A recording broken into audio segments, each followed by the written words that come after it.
한 번의 실수가 과연 한 사람의 인생 전체를 규정해도 되는 걸까요? 여기 평생 지워지지 않는 과거의 기록 때문에 고통받는 한 남자의 이야기가 있습니다. 그리고 아주 오래전 소설 속 이 이야기는요, 놀랍게도 오늘날 한국 사회의 아주 뜨거운 법적 논쟁과 그대로 맞닿아 있습니다. 오늘 이야기의 출발점은 바로 빅토르 위고의 소설 레 미제라블의 주인공 장발장입니다. 그의 기구한 삶은 이 기록과 용서라는 주제에 대해서 우리에게 정말 깊은 질문을 던지죠. 사회는 그를 정과자라 낙인 찍고 배척하기 시작했다. 이 문장 참 뼈아프죠. 범죄 기록이라는 게 단순히 과거에 이런 일이 있었다는 사실의 나열을 넘어서 어떻게 한 인간에게 평생을 따라다니는 사회적 족쇄가 되는지를 아주 명확하게 보여줍니다. 다들 잘 아시는 이야기일 텐데요. 굶주린 조카를 위해 빵 한 조각을 훔친 죄로 5년형을 선고받았죠. 그런데 이게 거듭된 탈옥 시도 때문에 무려 19년으로 늘어납니다.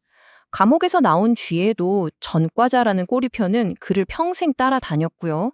냉혹한 법의 화신 자베르 경감에게 끊임없이 쫓기던 그는 마들렌이라는 새 이름으로 모든 이에게 존경받는 시장이 되지만 과거의 기록은 언제 털릴지 모르는 시간폭탄처럼 그의 삶을 계속 위협했습니다. 자, 이제 소설 밖으로 나와서 우리 현실을 한번 들여다볼까요? 장발장이 겪었던 이 고뇌는요, 오늘날 대한민국에서 벌어지고 있는 아주 실제적인 법적 질문으로 이어집니다. 과연 범죄 기록은 장발장에게 그랬던 것처럼 한 개인에게 영원히 지워지지 않는 낙인이 되어야만 하는 걸까요? 이 논쟁의 딱 한가운데 있는 법이 하나 있습니다. 바로 형의 실효 등에 관한 법률인데요. 문제는 뭐냐면요. 이 법에 따르면 유죄 판결을 받은 범죄 경력 자료는 그 사람이 사망할 때까지, 그러니까 평생 영구적으로 보존되고 이걸 삭제할 방법이 아예 없다는 겁니다. 그래서 2012년에 바로 이 조항이 개인의 기본권을 침해한다면서 헌법재판소의 심판대에 오르게 된 거죠. 자, 이 숫자 한번 보세요. 이게 정말 놀랍습니다. 2011년 기준으로 우리나라 국민 약 1,000만 명, 무려 5명 중 1명꼴로 이 범죄 경력 자료가 영구 보존되고 있었다는 거예요. 이게 결코 소수의 문제가 아니라 우리 사회 구성원 다수에게 직접적인 영향을 미치는 현실이라는 뜻입니다. 근데 더 놀라운 건요, 이렇게 평생 보존되는 기록의 약 80%가 벌금형에 해당한다는 사실입니다. 그러니까 비교적 가벼운 범죄에 대한 기록마저도 죽을 때까지 남겨두는 게 과연 합당한가, 이런 의문이 당연히 생길 수밖에 없는 거죠. 그렇다면 이 문제에 대해서 우리 법은 어떤 답을 내놨을까요? 헌법재판소는 이 사안을 두고 재판관들의 의견이 정말 팽팽하게 갈렸습니다. 마치 정의에 대한 두 개의 근본적인 철학이 정면으로 충돌하는 것 같았죠. 이 법적 논쟁이 꼭 소설 속 자베르와 장발장의 대립을 부는 것 같았습니다. 한쪽에서는 기록은 절대적인 진실이고 사회를 보호하기 위해 반드시 보존해야 한다. 이게 바로 자베르의 관점이죠. 반면에 다른 한쪽에서는 그 기록이 디지털 주홍 글씨가 되어서는 안 된다. 사람은 사회에 다시 통합될 기회를 가져야 한다. 이게 바로 장발장의 관점인 겁니다. 먼저 자베르의 입장, 즉 기록을 영구 보존해야 한다는 다수 의견을 한번 들어볼까요? 이들은 범죄 기록이 수사나 재판에서 진실을 발견하는 데 필수적이라고 봤습니다. 또 재범을 막고 적절한 형량을 정하는 데도 중요하다고 봤고요. 각종 자격 심사에도 필요하고 어차피 법으로 정보 조회를 엄격하게 제한하고 있으니 개인정보 침해는 최소화된다고 판단한 겁니다. 결국 사회 전체의 안전이라는 공익이 개인의 권리보다 더 중요하다는 자베르 경감의 논리와 똑같죠. 하지만 반대편의 목소리는 전혀 달랐습니다. 이들은 이렇게 말합니다. 영구 보존은 개인에게 평생 전과자라는 낙인을 가지고 살게 하고 원활한 사회 복귀를 가로막는다. 이 한마디에 법이 한 개인의 삶에 얼마나 무겁게 작용할 수 있는지가 다 담겨 있는 것 같습니다. 자, 그럼 장발장의 입장을 대변하는 소수 의견은 어땠을까요? 첫째, 시간이 흐를수록 기록의 증거로서의 가치는 떨어진다는 겁니다.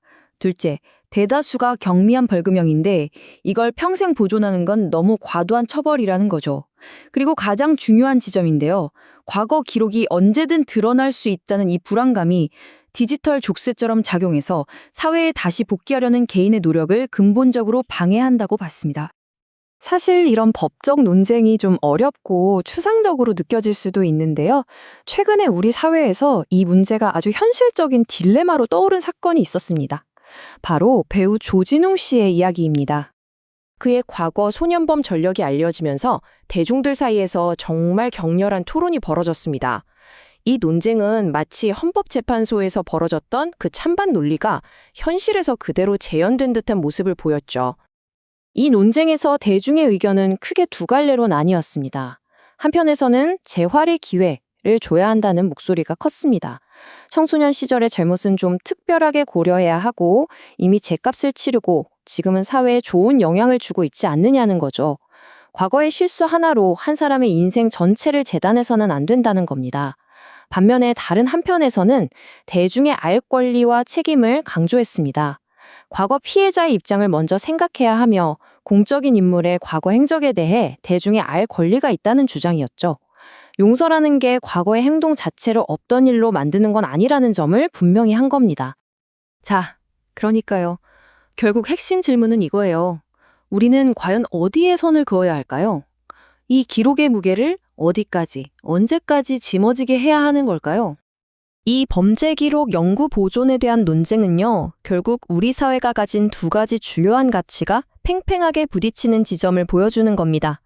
바로 사회의 안전과 책임이라는 가치, 그리고 한 인간이 변화할 수 있다는 가능성과 두 번째 기회를 가질 권리, 이 두 가지 사이에서 어떻게 균형을 잡아야 하는가 하는 아주 어려운 문제죠. 우리 사회는 용서와 기록 사이 그 어디쯤에 서야 할까요? 장발장에게는 미리엘 주교의 따뜻한 용서가 있었지만 그를 끝까지 추격했던 자베르의 차가운 기록도 있었습니다. 그리고 배우 조진웅 씨의 사례에서 보듯 이 질문은 더 이상 과거 소설 속 인물에게만 해당되는 게 아닙니다. 바로 오늘을 살아가는 우리 모두에게 던져진 숙제인 거죠. 여러분은 어떻게 생각하시나요?